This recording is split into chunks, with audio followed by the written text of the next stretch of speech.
salaamaaleykum mbokki internautes yi dal leen ak jàmm suñu site bi ñu leen di ñaan ngeen abonné te bës cloche notification bi ñu daal di wax àddu jëm ci journée dialogue national bi nga xamante ne nii fas yéene nañ koo amal mu di édition 2025 bokk na ci ñetti principales thématiques yi nga xamante ne nii fas yéene nañ ko faa waxtaanee le chef de l'état di Bassirou Diomaye Faye dina daal di procéder niki àllarba ñaar fukki fan ak juróom-ñett ci lancement officiel dialogue national jëm ci système politique bi le rendez-vous nag nekk lu républicain dina daal di dugg ci ab cadre de concertation inclusive pour poser les bases d'un renouveau démocratique au Sénégal ci terme de référence yi nga xamante ne ni daal dinañ koy consulter ñetti grandes thématiques dinañ ko daal di waxtaanee bokk na ci démocratie liberté et droits humains yi la débat nag dina daal di aju ci rationalisation des partis politiques ak it calendrier républicain l'encadrement du financement des partis ak it reconnaissance du statut de l'opposition et de son chef objectif ba nag moo di renforcer le pluralisme te it daal di assurer ab plus grande stabilité du système politique d'après le document ñaareel ba mu di processus électoral bi le volet nag dinañ ko daal di examiner plusieurs aspects clés yi les modalités du parrainage inscription automatique sur le fichier électoral via la carte d'identité biométrique CEDEAO opportunité ci ab audit du fichier électoral numérisation processus ak it vote des personnes en détention mu di ab étude boo xamante ne nii également daal dinañ koy prévoir jëm ci spécification technique du bulletin unique réforme institutionnelle et organe de gestion des élections daal dina dugg itam ci TDR yi nga xam ne ay réformes fas yéene nañ ko envisager muy aju jëm ci choix système électoral le mieux adapté au contexte sénégalais place de la justice dans le processus électoral ak it rôle ak it ay attribution des autorités en charge des élections et des médias ay recommandations consensuelles dinañ ko daal di xaar itam en à croire yi la initiateur bi la dialogue national dina daal di viser dégager ay consensus fort jëm ci recommandation aju sur la révision du code électoral clarification des règles électorales redéfinition du rôle des autorités électorales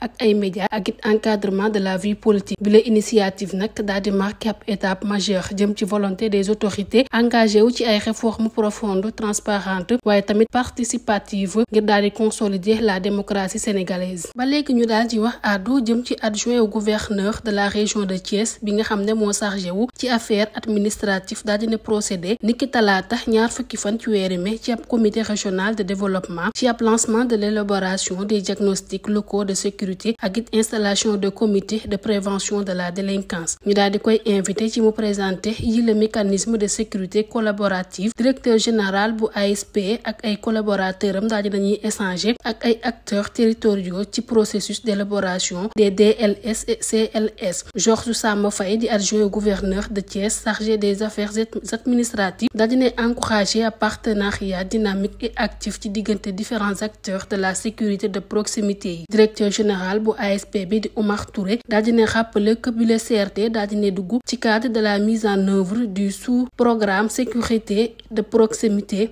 bi nga xam ne dafa daal di constituer le prolongement d'un processus engagé depuis 2021 par l'ASP afin ngir rek daal di jox corps au concept de gouvernance sécuritaire de proximité bi le modèle proactif participatif et inclusif daal dina reposer ci ay stratégies de prévention de sensibilisation et d'engagement communautaire. Il s'agit pour lui d'œuvrer à la promotion d'une sécurité durable en cohérence avec l'agenda national de transformation Sénégal 2050 bi nga xam ne dafa daal di positionner wu le secteur de la gouvernance et de la sécurité intérieure comme un prérequis et un soutien majeur du développement de l'économie et la prospérité du pays. ñu daal di wax ba léegi àddu jëm ci tabaski 2025 lopp ci 80 000 xar déjà enregistré foofee ca Kidira à 2 semaines de la fête de la tabaski yi la autorité nag bëgg nañu rassurer nit ñi sur la disponibilité du bétail à l'échelle nationale. En visite au poste frontalier de Kidira secrétaire d'État aux coopératives et à l'encadrement paysan di Alpha Ba daal dina annoncé que lu toll ci 80 000 moutons daal dinañ leen di transiter par ce pays stratégique confirmant une dynamique favorable à l'atteinte voire au dépassement des objectifs fixés yi la information yi nga xamante ne ni daal dinañ koy recueillir sur le terrain daal dina montrer que la tendance est bonne yi les objectifs projetés seront largement dépassés pour ne pas dire seulement atteints loolee nag mooy kàddu ki nga xamante ne ni moo di Alpha Ba ci wetu gouverneur bu Tambacounda bi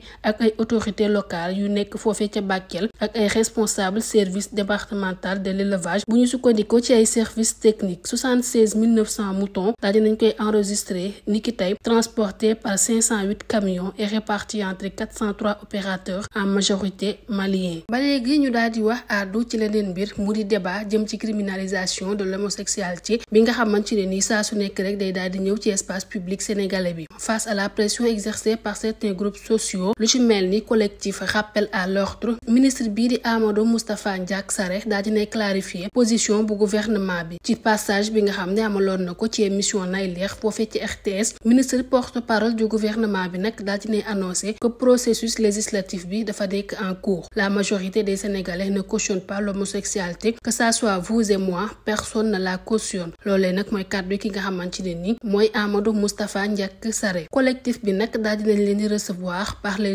députés de PASTEF daal dinañu discuter ci projet de loi. Ce qui reste maintenant, c'est d'écrire le texte et que l'Assemblée nationale le vote. Que ce soit le président de la République wala sax le premier ministre Ousmane Sonko, personne ne cède à une pression. Notre culture n'accepte pas l'homosexualité. Nous sommes contre. Loolee nag mooy kàddu ki nga xamante ne ni moo di porte-parole du gouvernement.